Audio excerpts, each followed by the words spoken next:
ঢাকেশ্বরী মন্দির পরিদর্শনে প্রধান উপদেষ্টা। ঢাকেশ্বরী জাতীয় মন্দির পরিদর্শনে গেছেন অন্তর্বর্তী সরকারের প্রধান উপদেষ্টা ডক্টর মোহাম্মদ ইউনূস।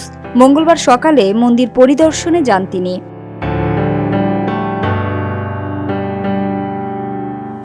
প্রধান উপদেষ্টার সিনিয়র সহকারী প্রেস সচিব ফয়েজ আহমদ বিষয়টি নিশ্চিত করেছেন। এর আগে সোমবার বিকেলে রাষ্ট্রীয় অতিথি ভবন যমুনায় প্রধান উপদেষ্টার সঙ্গে সাক্ষাৎ করেন বিভিন্ন পূজা উদযাপন পরিষদের নেতারা। এ সময় তারা প্রধান উপদেষ্টাকে পূজা মণ্ডপ পরিদর্শনের আমন্ত্রণ জানান।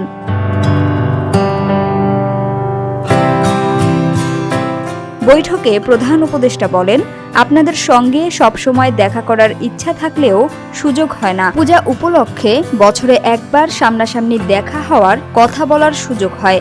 এ সময় দুর্গাপূজার প্রস্তুতি ও সার্বিক অবস্থা সম্পর্কে জানতে চান প্রধান উপদেষ্টা।